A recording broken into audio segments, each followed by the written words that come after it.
Di dunia yang penuh ambisi dan keserakahan, ada satu nama yang menantang batas antara kehidupan dan kematian. Victor Frankenstein, seorang ilmuwan jenius terobsesi untuk menciptakan kehidupan dari kematian. Ia percaya bahwa manusia bisa menaklukkan Tuhan, bahwa ilmu pengetahuan mampu membangkitkan apa yang seharusnya sudah berakhir.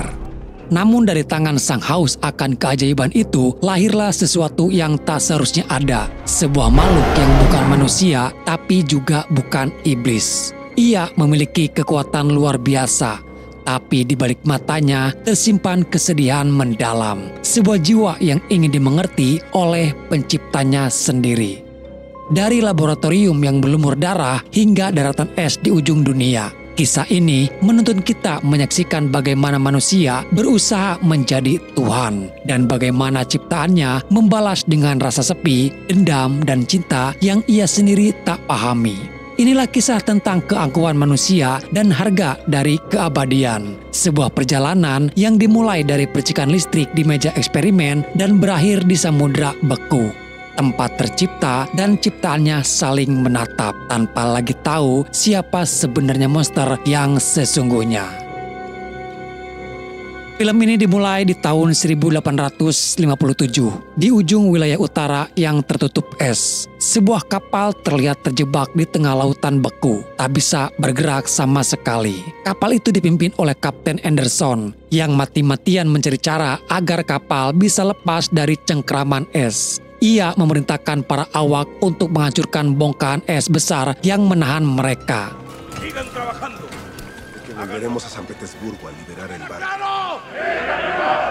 Saat Kapten Anderson duduk sendirian di kabinnya, tiba-tiba terdengar suara aneh dari luar kapal. Tak lama kemudian, dokter kapal datang tergesa-gesa. Ia menunjuk ke arah kejauhan, menunjukkan nyala api yang tampak samar di tengah hamparan salju putih.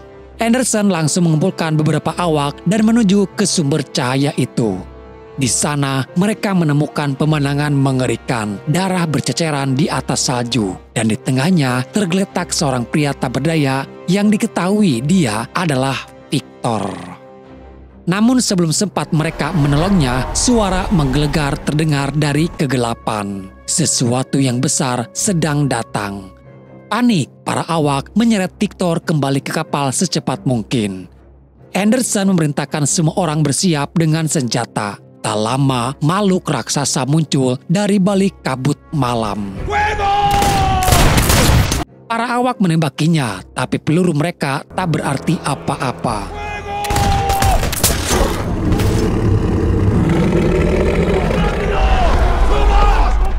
Monster itu mengamuk, melemparkan para awak dan naik ke geledak dengan kekuatan brutal. Makhluk itu berteriak meminta mereka untuk menyerahkan Victor. Satu demi satu para awak kapal tumbang. Dalam keputusasaan, Kapten Anderson mengambil senapan dan menembak makhluk itu sebanyak 3 kali. Makhluk itu terpental jatuh ke laut yang beku, tapi ternyata dia belum mati. Dengan cepat para awak menarik tangga kapal agar makhluk itu tak bisa naik kembali. Tapi monster itu mengamuk mendorong kapal hingga hampir terbalik. Anderson membidik ke arah es di bawahnya dan menembak. Es di bawahnya retak dan makhluk itu tenggelam ke air yang beku, menghilang ke dalam kegelapan. Setelah keadaan tenang, mereka lalu merawat Victor yang terluka parah dan memberinya obat penenang. Dalam kondisi lemah, Victor memperingatkan mereka, mengatakan kalau makhluk itu akan kembali. Dia tidak akan berhenti sampai menemukan dirinya. Dan yang paling mengejutkan, Victor mengaku bahwa dialah pencipta makhluk itu sendiri. Victor memohon pada Kapten Anderson agar jika makhluk itu muncul kembali, biarkan ia menyerahkan diri supaya tidak ada korban lain. Dan di sini Victor menceritakan bagaimana makhluk itu bisa tercipta. Victor lahir dari keluarga bangsawan dan diketahui kalau ayahnya adalah seorang ahli bedah yang terkenal. Ayahnya menikahi ibunya demi status dan kekayaan, bukan karena cinta. Hidup di rumah itu seperti hidup di bawah bayang-bayang kekuasaan. Sejak kecil, Victor terbiasa melihat kedua orang tuanya bertengkar. Mendengar ibunya menangis karena uang dan merasakan ketakutan setiap kali ayahnya pulang. Sang ayah gemar menguji Victor dengan pertanyaan medis yang rumit. Jika gagal menjawab, ia akan dihina habis-habisan. Tidak ada pukulan, tapi kata-katanya jauh lebih menyakitkan. Suatu hari, ibunya mendadak akan melahirkan. Sebagai seorang dokter, ayahnya sendiri yang langsung menanganinya. Namun prosesnya berjalan buruk. Pendarahan hebat membuat semuanya panik. Tapi sayang, hasilnya tragis. Ibunya meninggal dunia setelah melahirkan. Sejak hari itu, dunia Victor runtuh. Ia kehilangan satu-satunya sosok yang memberinya kasih sayang. Tahun demi tahun berlalu, adiknya William menjadi kebanggaan sang ayah. Sementara Victor seperti tak dianggap. Dari situlah muncul iri dan amarah yang menumpuk. Ia terus bertanya-tanya bagaimana bisa seorang dokter sehebat ayahnya gagal menyelamatkan ibu sendiri. Pertanyaan itu tumbuh jadi obsesi berbahaya. Suatu malam, Victor menantang ayahnya secara langsung. Ia menuduh sang ayah telah membiarkan ibunya mati. Tapi sang ayah hanya menjawab dingin, kematian adalah batas yang tak bisa dilampaui manusia. Victor tak bisa terima atas jawaban itu. Dalam kemarahannya, ia bersumpah akan menaklukkan kematian itu sendiri. Ia ingin membuktikan bahwa manusia bisa menguasai hidup dan mati.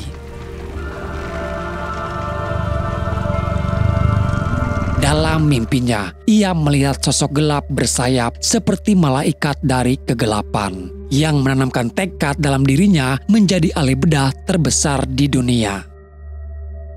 Singkat cerita, beberapa tahun sebelumnya setelah kematian ayahnya, William dikirim ke Wina, sementara Victor melanjutkan studinya ke London. Di tahun 1855, Victor menyampaikan gagasan yang mengguncang dunia medis. Ia percaya bahwa kematian bisa dilampaui lewat ilmu pengetahuan. Untuk membuktikan, ia menunjukkan jasad buatannya. Tubuh seorang pria dewasa hasil gabungan potongan tubuh manusia lain. Dengan alat khusus, Victor menyalurkan arus listrik ke tubuh itu, dan jasad itu pun mulai bergerak. Para ilmuwan yang hadir terkejut, bahkan dewan kedokteran yang hadir menganggap Victor tak bermoral, menggunakan mayat orang lain untuk dijadikan bahan eksperimen. Sebagian ada yang menganggap itu hanya tipuan. Victor lalu melemparkan bola ke arah jasad.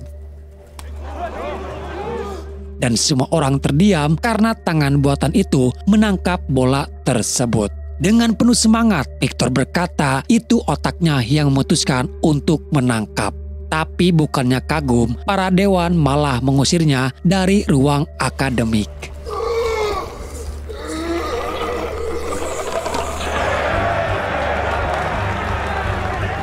Malam itu Victor berjalan sendirian di jalan Edinburgh. Dikuasai rasa frustasi dan kebanggaan yang bertabrakan, di sanalah ia bertemu Hendrik Herman, seorang pria misterius yang mengaku utusan dari adiknya William. Hendrik kagum pada penemuan Victor, tapi juga memperingatkan bahwa semangatnya bisa jadi bumerang. Ia mengundang Victor ke rumahnya dan menjanjikan sesuatu yang bisa mengubah hidupnya. Di laboratoriumnya yang penuh alat aneh, Hendrik menunjukkan meja pengawet organ, di mana jaringan tubuh manusia diawetkan dengan resin bening. Ia menawarkan Victor akses ke semua fasilitas itu, asal suatu hari nanti Victor mau membalas satu permintaan darinya. Victor tidak langsung menjawab, ia bilang akan memikirkannya. Tapi dalam hati, rasa penasaran sudah mulai tumbuh. Dan dari sanalah takdir kelamnya mulai terbentuk. Beberapa waktu setelah pertemuan dengan Hendrik, Victor akhirnya bertemu kembali dengan adiknya William. Setelah bertahun-tahun mereka terpisah. Di sana ia juga berkenalan dengan Elizabeth, tunangan William. Wanita anggun dengan sorot mata tajam yang tampak bisa membaca isi hati orang. Beberapa minggu kemudian, Hendrik mengajak Victor dan William ke kastil tua di tepi danau. tempat terpencil yang dikelilingi kabut dan hutan pinus. Di sanalah Hendrik menyajikan segala hal yang Victor butuhkan, alat, bahan, dan kebebasan untuk meneliti. Dan Victor akhirnya menyetujui perjanjian tersebut. Sejak saat itu, kegelapan mulai menelan akal sehatnya. Victor mulai mengambil bagian tubuh dari para penjahat yang dihukum mati. Setiap hari ratusan orang disaksikan digantung di depan umum. Dan di balik layar, Victor diam-diam mengumpulkan organ mereka sebagai bahan eksperimen. Beberapa hari kemudian, di sebuah pesta kecil, Victor tak sengaja melihat buku-buku yang sedang dibaca Elizabeth. Ternyata ia tertarik pada dunia serangga dan keajaiban alam. Sesuatu yang membuat Victor diam-diam menjadi kagum. Ia mengaku bahwa dirinya juga terpesona oleh hal-hal kecil yang membentuk kehidupan. Malam itu, mereka menari bersama di bawah cahaya lilin. Ada kehangatan yang tak bisa dijelaskan, dan mulai ada rasa cinta tumbuh di hati Victor untuk Elizabeth. Setiap malam ia bekerja tanpa henti, mengumpulkan potongan tubuh manusia, membangun mesin eksperimental, dan menulis catatan untuk William agar ikut membantunya. Namun hasilnya nihil. Eksperimennya selalu gagal berulang kali. Hendrik yang awalnya kagum kini mulai curiga dan kecewa. Ia menuduh Victor kehilangan fokus karena perasaannya terhadap Elizabeth. Diliputi keputusasaan dan rasa gagal, Victor hampir menyerah. Tapi saat ia berbaring di bak kamar mandi, sebuah ide gila muncul di kepalanya. Ia berlari ke laboratorium kembali, menempatkan baterai di dekat sistem limpatik salah satu mayat. Dan di detik berikutnya, tubuh itu pun mulai bergerak.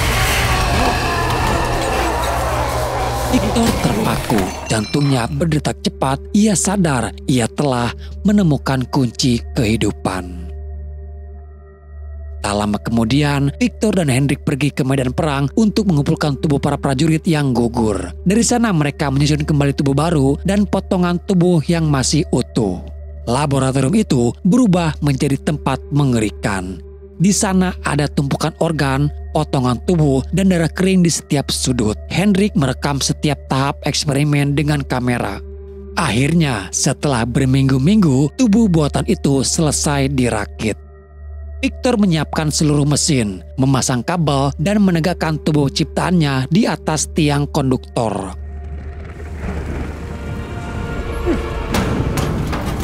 Di luar, badai petir mulai mendekat. Namun saat mencari Hendrik, Victor menemukan sesuatu yang mengejutkan. Hendrik bersembunyi di balik cermin besar. Tubuhnya lemah, rambutnya rontok. Dengan suara berat, ia mengaku menderita kanker tulang stadium akhir. Dan mungkin hidupnya sudah tidak akan lama lagi. Dan inilah alasan Hendrik mau membiayai semua proyek ini, karena tujuannya agar supaya jiwa Hendrik bisa ditempatkan di tubuh baru itu. Tapi Victor menolak. Ia berkata penyakit itu sudah menyebar ke sistem saraf dan pemindahan tidak mungkin dilakukan. Hendrik putus asa lalu memanjat menara untuk menyiapkan alat penangkap petir.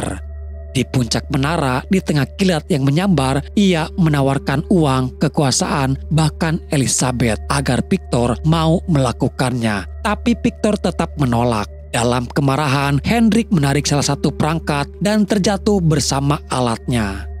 Tubuhnya hancur di bawah menara. Tanpa waktu untuk berduka, Victor kembali ke ruangan eksperimen. Ia menyalakan generator, menunggu badai datang. Ketika kilat menyambar, arus listrik mengalir ke tubuh rakitannya. Mesin bergetar keras, ruangan menyala terang, otot-otot itu menegang. Jaringan tubuh mulai bergerak. Namun setelah badai mereda, tubuh itu kembali diam. Victor putus asa dan membaringkan tubuhnya di kasur, merasa semua usahanya sia-sia. Namun ketika dia terbangun, dia dikejutkan oleh sosok tinggi besar ada di hadapannya. Momen menakutkan bagi Victor sekaligus kagum karena ternyata eksperimen dia berhasil menciptakan makhluk hidup buatannya sendiri. Ia meniru setiap gerak-gerik Victor, mengangkat tangan pelan seolah berkata, "Aku sepertimu." Ketika cahaya matahari menembus jendela laboratorium, makhluk itu menatap sinar itu dengan heran. Dengan suara bergetar, Victor berkata, "Aku Victor." Dan makhluk itu pun mengeja ucapan itu dan mengulang nama Victor. Momen itu hangat sekaligus mengerikan. Victor memeluk ciptaannya, membawanya ke ruang bawah tanah dan menunjukkan air yang mengalir. Makhluk itu menatapnya penuh rasa ingin tahu, terus mengulang namanya seperti anak kecil belajar berbicara. Namun rasa kasih itu tak bertahan lama karena walau bagaimanapun Victor masih belum tahu karakter dari makhluk ciptaannya. Victor merantai makhluknya demi alasan keamanan. Setiap kali ia pergi, makhluk itu mencoba mengikutinya tapi tertahan rantai. Victor percaya ia bisa membentuk makhluk itu sesuai kehendaknya. Tapi yang terjadi justru sebaliknya. Rasa takut mulai tumbuh di dalam dirinya sendiri. Waktu terus berjalan, makhluk ciptaan Victor tumbuh semakin kuat. Victor memperlakukannya seperti seorang ayah membimbing anak, mengajarinya berbicara, membaca ekspresi, hingga memahami benda-benda di sekitarnya. Dalam kebingungan, ia mengambil pisau cukur dan melukai dirinya sendiri. Victor panik langsung berlari menghentikan aksinya. Tapi sebelum sempat menolong, luka itu sembuh seketika. Daging dan kulitnya menutup kembali tanpa bekas. Victor terpaku. Ia sadar ciptaannya kini bukan sekedar hidup, tapi melampaui batas manusia. Di waktu yang sama, William dan Elizabeth datang berkunjung. Victor yang tengah frustasi karena makhluknya hanya bisa menyebut satu kata namanya sendiri. Meledak dalam kemarahan, ia membentak, membuat makhluk itu gemetar ketakutan. Namun saat mendengar tamunya tiba, Victor buru-buru menenangkan diri. Ia menyambut mereka dengan senyum ramah, menyembunyikan rasa bersalah di balik wajahnya atas kematian Hendrik. Ia mengajak William berkeliling laboratorium, memamerkan penemuan-penemuan barunya. Sementara itu, Elizabeth mendengar ada suara aneh di koridor. Karena penasaran, ia pun berjalan sendirian mencari suara tersebut. Dan di sana, di ruangan gelap berbau lembab, makhluk itu menatapnya. Mereka saling diam, saling mengamati. Rasa takut di mata makhluk itu perlahan berubah jadi mendekat, mengulurkan tangan, dan dengan suara lembut bertanya, "Siapa yang menyakitimu?" Makhluk itu tak menjawab, hanya menatapnya seperti anak kecil yang baru mengenal kasih sayang. Elizabeth yang kini tahu kebenaran di balik rahasia Victor memaksa penjelasan. Dengan berat hati, Victor membawa William dan Elizabeth ke ruangan bawah tanah, menunjukkan makhluk yang ia sembunyikan selama ini. Ia menjelaskan bahwa makhluk itu memiliki kemampuan regenerasi luar biasa. Luka sedalam apapun bisa sembuh dalam hitungan detik. Elizabeth pun perlahan ikut mendekat. Ia berbicara lembut, menanyakan seperti berbicara dengan anak kecil. Makhluk itu tampak tenang di hadapan Elizabeth. Elizabeth hanya tersenyum dan menyebut namanya dengan lembut. Sejak saat itu hanya ada dua nama yang makhluk itu ingat, Victor dan Elizabeth. Victor mulai takut. Ia memperingatkan Elizabeth agar menjauh, khawatir makhluk itu bisa mencelakai siapapun tanpa sadar.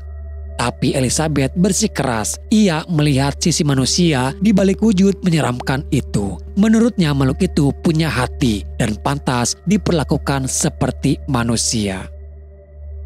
Di keesokan harinya, Victor diam-diam membawa William ke laboratorium dan menunjukkan jasad Hendrik.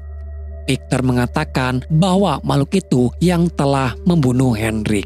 Dia juga menjelaskan bagaimana berbahayanya makhluk tersebut. Untuk menghindari sesuatu hal yang tak diinginkan, Victor meminta agar William segera membawa Elizabeth kembali ke kota. Dan William bersama Elizabeth pun kembali dengan alasan kalau ada urusan yang lebih darurat untuk mereka selesaikan. Victor adalah orang yang sangat jenius, tapi kejeniusannya kalah oleh rasa takut dan kekhawatirannya sendiri. Yang awalnya ia kagum atas apa yang telah ia ciptakan, namun ia juga selalu dihantui oleh rasa kekhawatiran berlebih hingga membuat dia menjadi sangat gelisah. Dia akhirnya mengambil keputusan untuk menghancurkan ciptaannya sendiri di kastil itu, menyirami semuanya dengan bensin dan mengurung ciptaannya di sana. Sebelum pergi, ia membakar seluruh laboratoriumnya. Api menjalar cepat, menyelimuti mesin dan dinding batu. Dari balik kobaran, terdengar raungan memilukan. Suara makhluk itu memanggil penciptanya. Tak bisa dibohongi, timbul rasa penyesalan hingga ia kembali untuk masuk. Namun semuanya sudah terlambat. Sebuah ledakan yang mengempaskan tubuh Victor.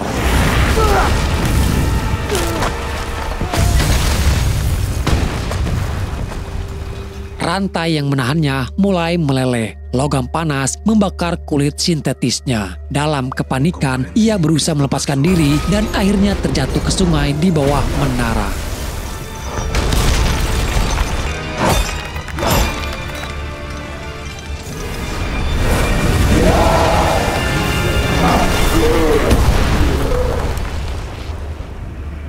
Kastil runtuh terbakar habis ditelan puing dan api.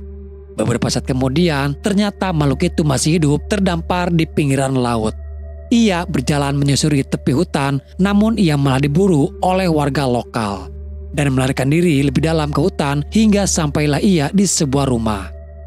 Ia bersembunyi di gudang kosong, menatap keluar jendela, dan untuk pertama kalinya ia sadar dunia menolak keberadaannya. Hari demi hari berlalu, ia bersembunyi mengamati manusia dari jauh. Dari rumah itulah dia banyak belajar tentang manusia, bagaimana manusia hidup dan belajar berbicara.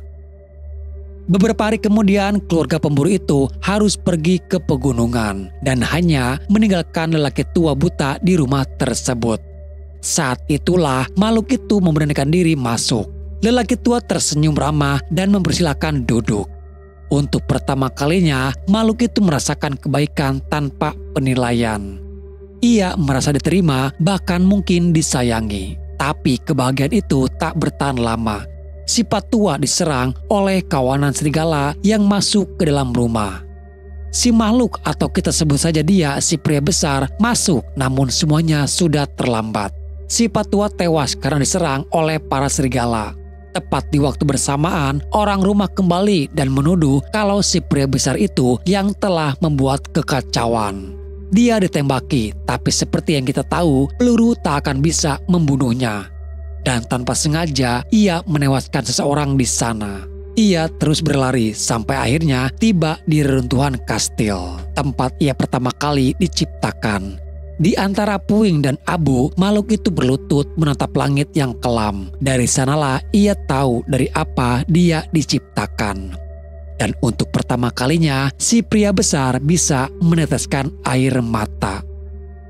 Beberapa waktu setelah semua tragedi itu, Victor mencoba memulai hidup baru. William bersiap untuk menikah dengan Elizabeth. Namun di antara kerumunan itu, sosok asing melangkah masuk. Ia datang bukan untuk membalas dendam, tapi untuk mencari penciptanya. Ia hanya ingin berbicara, menuntut penjelasan, meminta diakui sebagai makhluk yang hidup yang punya jiwa. Dan meminta satu hal kepada Victor agar dia menciptakan makhluk yang sama seperti dirinya. Karena walaupun ia diciptakan dari potongan mayat, tapi ia juga mempunyai perasaan dan juga hawa nafsu. Namun permintaan itu ditolak oleh Victor dan tidak mungkin Victor membuatnya lagi.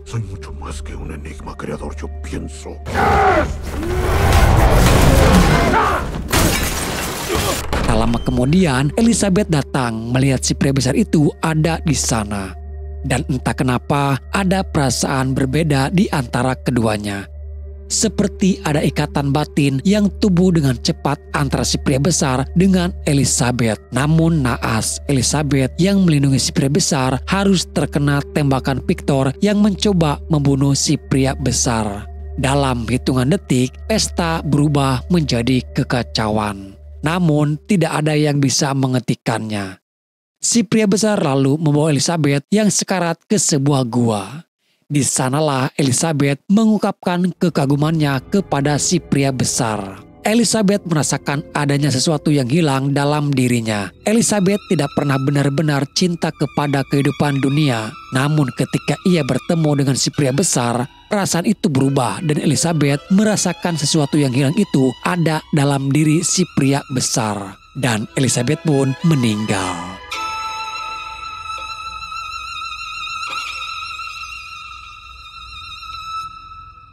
Si pria besar merasakan kesedihan yang mendalam atas tewasnya Elizabeth. Perasaan yang tak pernah ia alami, namun sekalinya ia merasakan, ternyata kehilangan seseorang itu terasa menyakitkan.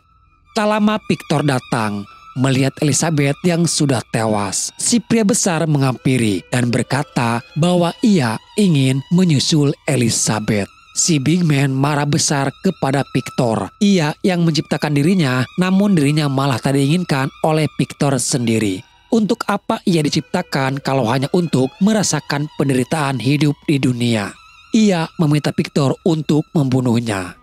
Akan tetapi, si pria besar yang sejak awal diciptakan untuk melawan kematian, dan kini itu seperti sebuah kutukan, di mana dia tidak akan pernah bisa mati. Upaya apapun yang dilakukan, bahkan sampai meledakkan tubuhnya sendiri, si pria besar itu tidak bisa mati. Tubuhnya hancur, tapi daging dalam tubuhnya kembali pulih dengan cepat.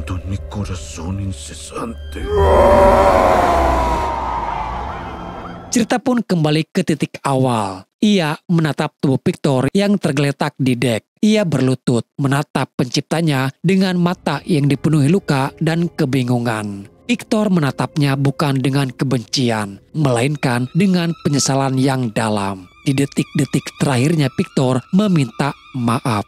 Dan untuk pertama kalinya terucap di mulut Victor mengakui bahwa si pria besar adalah anaknya sendiri. Sebelum meninggal, Victor ingin mendengar si pria besar menyebut namanya untuk terakhir kali seperti semula ketika dia baru menyebut nama Victor. Dan akhirnya Victor pun meninggal dalam ampunan anaknya.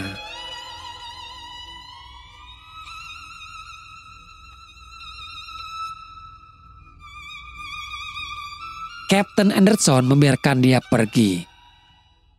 Dan dengan kekuatannya si pria besar mendorong kapal itu dan akhirnya kapal yang terdampar itu bisa melaju kembali. Sementara si pria besar berdiri di antara kabut perlahan tenggelam dalam badai salju yang membisu. Dan di sanalah semuanya pun berakhir.